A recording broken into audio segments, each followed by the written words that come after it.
అందరికీ నమస్కారం. మనసిచ్చాను పార్ట్ 32 రచించిన వారు విజయ్ గారు. ఉదయాన్నే పూజ లేచి అశ్విత్ నుదుటి మీద ముద్దు పెట్టి గదిలో నుంచి బయటకు వస్తుంది. పూజ కళలో మెరుపు చూసిన మీనాక్షి చాలా సంతోషిస్తుంది. తోటికోడలందరూ పూజ పక్కకి చేరి అల్లరి పెడతారు.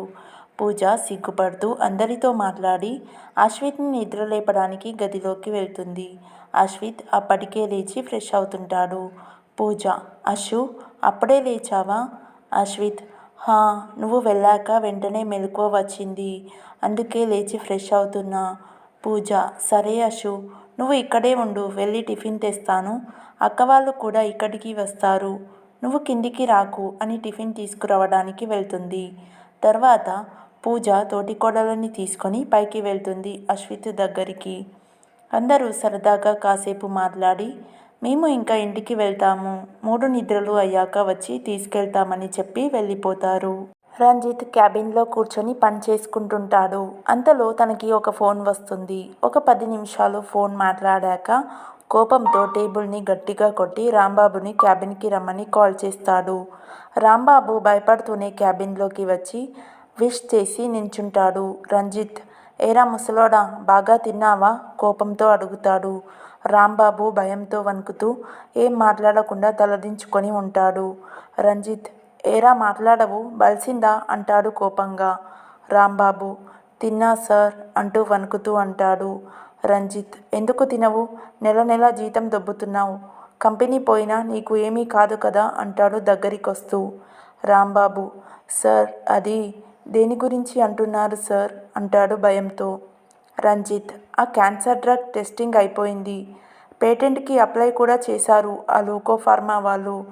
ఇప్పుడు నేనేం చేయాలి కోపంగా అంటాడు. రాంబాబుకి పరిస్థితి అర్థమై వెంటనే సార్, దీనిలో నా తప్పేం లేదు అంటూ రంజిత్ కాళ్ళ మీద పడతాడు. రంజిత్: అవునారా ముసలోడా, నీ తప్పేం లేదు, నీలాంటి కొజ్జనా కొడుకుని పెట్టుకున్నాను కదా, నాదే తప్పు. దీన్ని నేను ఎలా సరిదిద్దుకోవాలో చెప్పు అంటూ కూర్చొని కళ్ళలోకి చూస్తాడు. రాంబాబుకి గుండెల్లో దడ పొడుతూ ఉంటుంది, ఒళ్ళంతా చెమటలు పడుతుంటాయి. రాంబాబు: ప్లీజ్ సార్, ఈ ఒక్కసారికి క్షమించండి సార్, ఇంకెప్పుడు తప్పు జరగకుండా చూసుకుంటాను అంటూ ప్రాధేయపడతాడు. రంజిత్: నువ్వు తప్పు మీద తప్పు చేస్తూ 100 తప్పులయ్యేంత వరకు ఎదురు చూడడానికి నేను శ్రీకృష్ణుని కాదు, నువ్వు శిశుబాలుడివి కాదు అంటాడు క్రూరంగా. రాంబాబుకి భయం పెరిగిపోతుంటుంది. గట్టిగా కాళ్ళు పట్టుకొని ఇంకెప్పుడు ఇలా జరగదు సార్, మీరు ఏం చెప్పినా చేస్తాను, ఈ ఒక్కసారికి వదిలేయండి అంటాడు ఏడుస్తూ. రంజిత్: ఏం చెప్పినా చేస్తావా ముసలి కుక్క అంటూ కాలితో తంతాడు. రాంబాబు: చేస్తాను సార్, మీరు ఏం చెప్పినా చేస్తాను అంటాడు సంతోషంతో. రంజిత్ వెంటనే రాంబాబుని తీసుకొని తన గెస్ట్ హౌస్కి వెళ్తాడు. అక్కడ బాడీగార్డ్స్, పనివాళ్ళు ఉంటారు. రాంబాబుని లోపలికి తీసుకెళ్ళి బయటకు వచ్చి ఇద్దరిని పిలిచి చెవిలో ఏదో చెప్పి పంపిస్తాడు. లోపలికెళ్ళి రాంబాబుతో, ముసలోడా, క్రికెట్ ఆడదామా ఈరోజు అంటాడు నవ్వుతూ. రాంబాబు మనసులో, ఎలాగో అలా ఈ ఎదవ చేతిలో చావు తప్పించుకున్నాను, ఆ క్రికెట్ ఏదో కాసేపు ఆడుదాం అని అనుకొని ఓకే సార్ ఆడదాం అంటాడు సంతోషంగా. రంజిత్: క్రికెట్లో ఎంతమంది ఉంటారు ప్లేయర్స్ అంటాడు. రాంబాబు: 11 మంది సార్ అంటాడు నవ్వుతూ.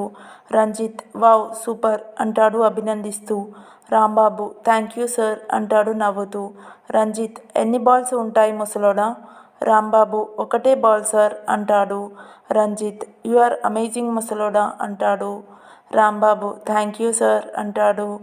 రంజిత్: 11 మంది ప్లేయర్స్ బయట ఉన్నారు, నువ్వేమో ఎంపైర్వి అంటాడు. రాంబాబు: అయితే ఇంకేం సార్, పదండి బయటికి వెళ్దాం, గ్రౌండ్లో ఆడుకుందాం అంటాడు. రంజిత్: గ్రౌండ్లో కాదురా ముసలోడా, బెడ్రూమ్లో ఆడతారు నా ప్లేయర్స్ క్రికెట్ అంటాడు నవ్వుతూ. రాంబాబు: అయ్యో, అక్కడెందుకు సార్, ప్లేస్ సరిపోదు అంటాడు. బాల్ వేయడం కుదరదు అంటాడు. రంజిత్: బాల్ బెడ్ మీద ఉంటుందిరా ముసలోడా, నా ప్లేయర్స్ దానితో ఆడుతుంటారు, నువ్వు చూసి స్కోర్ ఇవ్వాలి అంటాడు భుజం చుట్టూ చేయేస్తూ. రాంబాబుకి కొంచెం కొంచెం భయం మొదలవుతుంది. రాంబాబు: బాల్ బెడ్ మీద ఉండడం ఏంటి సార్ అంటాడు అమాయకంగా. రంజిత్: ఇక్కడ 11 మంది ప్లేయర్స్ నా బాయ్స్, బాల్ నీ పెళ్ళాం, ఎంపైర్వి నువ్వు, నా బాయ్స్ నీ పెళ్ళాంతో ఎంత స్కోర్ చేశారో నువ్వు చూసి నాకు చెప్పాలి అంటాడు క్రూరంగా నవ్వుతూ. రాంబాబు భయంతో వణుకుతూ, సార్ వద్దు సార్, కావాలంటే నన్ను ఏమైనా చేసుకోండి, నా భార్యని ఏమీ చేయొద్దు అంటాడు కాళ్ళు పట్టుకొని. రంజిత్, రేయ్ ముసలినా కొడక, నిన్నేమి నేను ప్రాణాలతో వదిలిపెట్టను. నీ పెళ్ళాం రాసక్రీడ చూస్తూ నువ్వు చావాలి. ఆ తర్వాత నీ పెళ్ళాన్ని నీకు తోడుగా పంపుతాను అంటాడు గట్టిగా కాలితో కొట్టి. తర్వాత తన మనుషుల్ని పిలిచి రాంబాబుని బెడ్రూమ్లో ఒక కుర్చీకి కట్టేయమని చెప్తాడు. వాళ్ళు రాంబాబుని లోపలికి తీసుకెళ్ళి కట్టేసి నోటికి ప్లాస్టర్ వేస్తారు. రంజిత్ బయటికి పంపిన ఇద్దరు వెళ్ళి రాంబాబు భార్యని తీసుకొస్తారు. ఆవిడ భయపడుతూ వచ్చి, సార్ మా ఆయనకి ఏమైంది? తనకి చిన్న దెబ్బ తగిలిందని నన్ను తీసుకొచ్చారు అంటుంది రంజిత్తో. రంజిత్, ఏం లేదు మేడం, చిన్న దెబ్బ తగిలింది, లోపలున్నారు అని చెప్తాడు. ఆవిడ వెంటనే లోపలికెళ్ళి రాంబాబుని చూసి ఏడుస్తుంది. ఇదంతా రంజిత్ చేశాడని అర్థమవుతుంది. అప్పటికే రంజిత్ తన వాళ్ళని తీసుకొని లోపలికి వచ్చేస్తాడు. రంజిత్, నీ మొగుడి చాతకానితనం వల్ల నాకు లాస్ వచ్చింది, అందుకే మీకు ఈ శిక్ష అంటాడు నవ్వుతూ. ఆవిడ ఏడుస్తూ, మమ్మల్ని వదిలేయండి, దూరంగా వెళ్ళిపోతాం అంటుంది. రంజిత్, ఏంటే మిమ్మల్ని వదిలేది? నిన్ను మా వాళ్ళు బాగా ఆడుకొని నరకం చూపిస్తారు. నువ్వు ఏడుస్తుంటే అది చూసి నీ మొగుడు కుళ్ళి కుళ్ళి ఏడవాలి. నీ మొగుడిని ఇలానే కట్టేసి ఉంచుతా. తిండి నిద్ర ఉండదు. నీ రాసక్రీడ చూస్తూ నీ ఆక్రందనలు వింటూ చావాలి. ఆ తర్వాత నువ్వు ఏడుస్తుంటే నిన్ను నేను హింసించి చంపుతా అని బెడ్ మీదకి తోస్తాడు. వాడి మనుషులు ఆమెను చుట్టుముడతారు. రంజిత్ బయటకు వచ్చి మందు తాగుతూ మనసులో, ఒక ఆడదాన్ని చంపి చాలా రోజులైంది. నాకు తెలిసి ఆ జర్నలిస్టు తనని తాను చంపుకొని నా దగ్గర మిస్ అయిందో అప్పటినుంచి నాకు ప్రాబ్లమ్స్ వస్తున్నాయి. సో మళ్ళీ ఈరోజు దీనికి నా కసితీర నరకం చూపించి చంపుతాను అనుకుంటాడు. లోపల ఆమెని ఒక్కొక్కరు దారుణంగా బలాత్కారం చేస్తుంటారు. అది చూడలేక రాంబాబు కళ్ళు మూసుకొని ఏడుస్తుంటాడు. ఒక్కొక్కరుగా బయటకు వస్తుంటారు. ఒళ్ళంతా పచ్చి పుండులా అయిన ఆమె చివరివాడు బయటకు రాగానే లేని ఓపిక తెచ్చుకొని వెళ్ళి తలుపు లోపల నుంచి బోల్ట్ పెట్టి రాంబాబు కట్లు ఊడదీస్తుంది. రాంబాబు ఆవిడను పట్టుకొని ఏడుస్తాడు. రంజిత్ బయట నుండి అరుస్తూ గట్టిగా తలుపు కొడుతుంటాడు. ఆవిడ రాంబాబుతో, ఏవండి, మీరు నన్ను చంపి మీరు చచ్చిపోండి, లేదా మనసు చంపుకొనైనా నేను మిమ్మల్ని చంపి నేను చస్తాను. మనకి వాడి చేతుల్లో చావు వద్దు. దయచేసి నాకు మీ చేతిలో చావుని ప్రసాదించండి అని వాటేసుకొని ఏడుస్తూ రాంబాబుని గట్టిగా ముద్దు పెట్టుకుంటుంది. రాంబాబు, సరే తల్లి, నిన్ను ఏనాడు కష్టపెట్టకుండా చూసుకున్నాను. నీకు ఏ పాపం అంటకూడదని నేనే నిన్ను చంపి నేను చేస్తాను అంటాడు ఏడుస్తూ. రాంబాబు భార్య, చంపండి, బాగా క్రూరంగా చంపండి, నా చావుతో వాడిలో భయం పుట్టాలి, వెన్నులో వణుకు రావాలి అని అక్కడ ఉన్న కత్తి చేతిలో పెడుతుంది.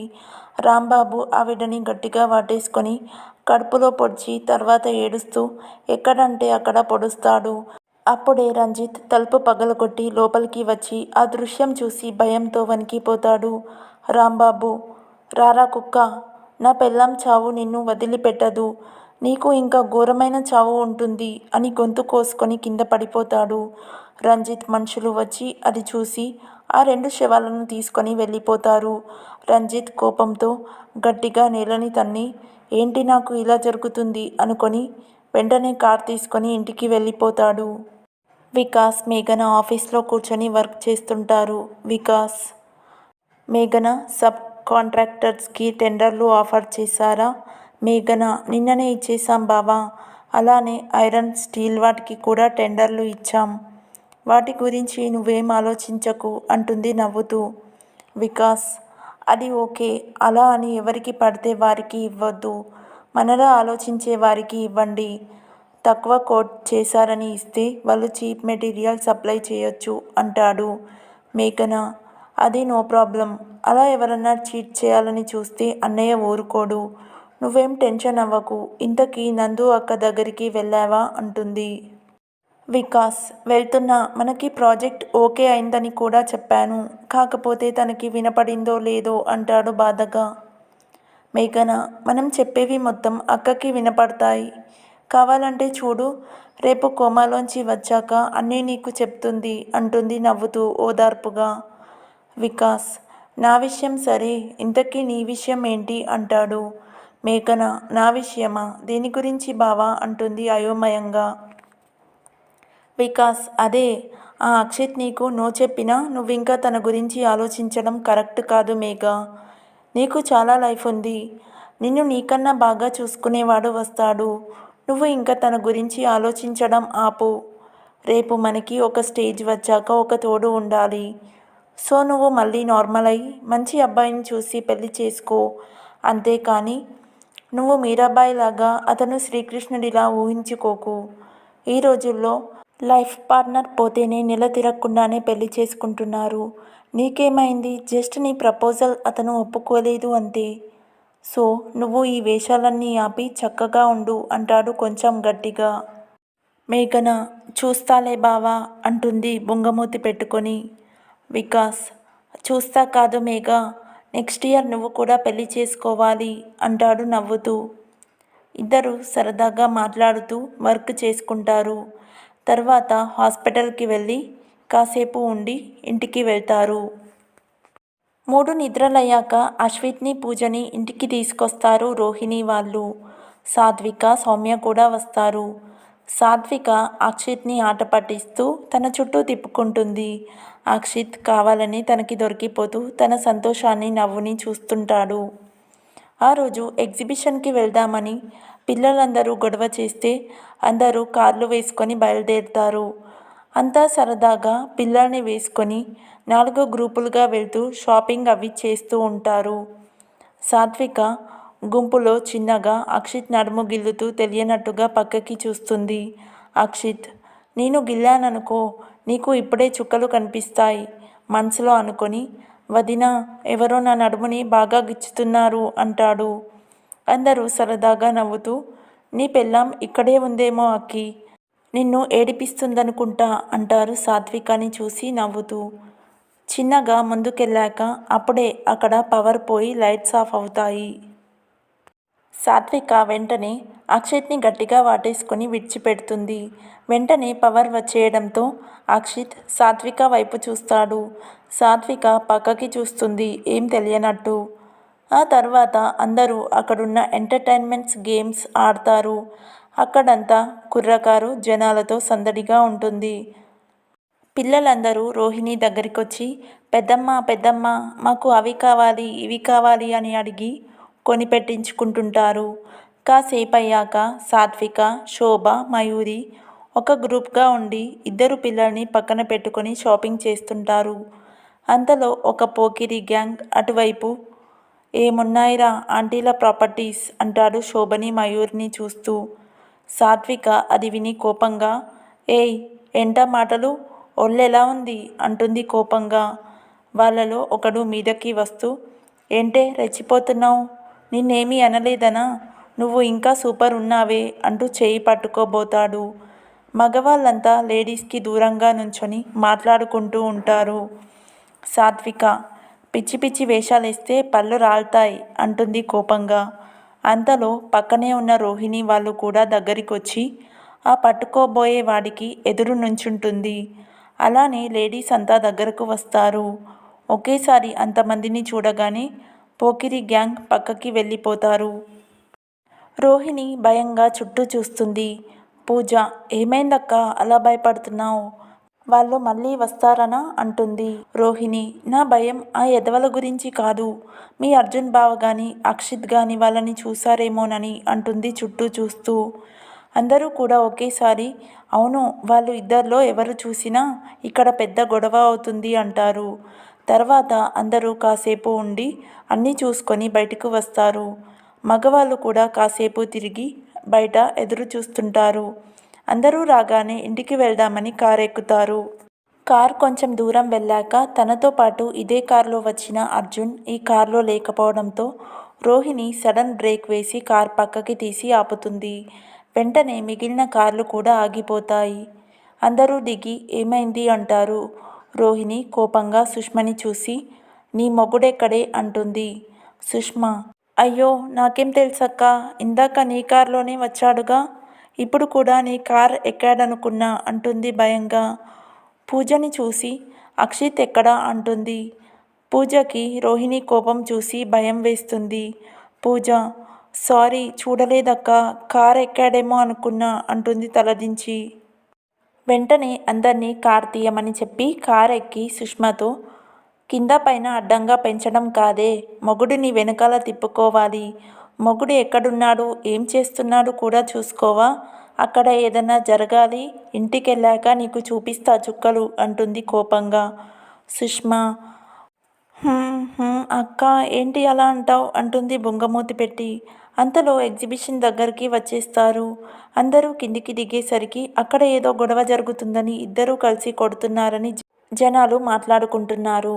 అందరూ పరిగెత్తుకుంటూ వెళ్ళేసరికి ఆ పోకిరి గ్యాంగ్లో ఉన్న ప్రతి ఒక్కడి తలపైన బాటిల్స్ కరాల నృత్యం చేస్తుంటాయి. అక్షిత్, అర్జున్ ఒక్కొక్కడిని కింద పడేసి కొడుతుంటారు. అర్జున్, ఏరా ఆడపిల్లని చూస్తే ఆగదే నా కొడకల్లారా, మీకు ఇప్పుడు కోసి కారం పెడతా అంటాడు ఒకడి గుండెల మీద కాలు పెట్టి. అక్షిత్, ఈ గాలినా కొడుకులతో మాటలేందిరా, కోసి పారేయ్ అంటాడు. సాత్విక వాళ్ళని కొట్టడం చూసి నవ్వుకుంటుంది. ఇందాక తనని పట్టుకోబోయిన వాడి చేతిని అక్షిత్ కోసేసి వాడిని కాళ్ళ కింద పెట్టి తొక్కుతున్నాడు. రోహిణి కోపంగా వెళ్ళి అర్జున్ని, అక్షిత్ని పక్కకి లాగి, చంపేస్తారా వాళ్ళని, హా అంటూ గట్టిగా కొడుతుంది. మిగిలిన కథ నెక్స్ట్ పార్ట్లో చూద్దాం. If you like this video please like, share and subscribe to my YouTube channel. Thank you.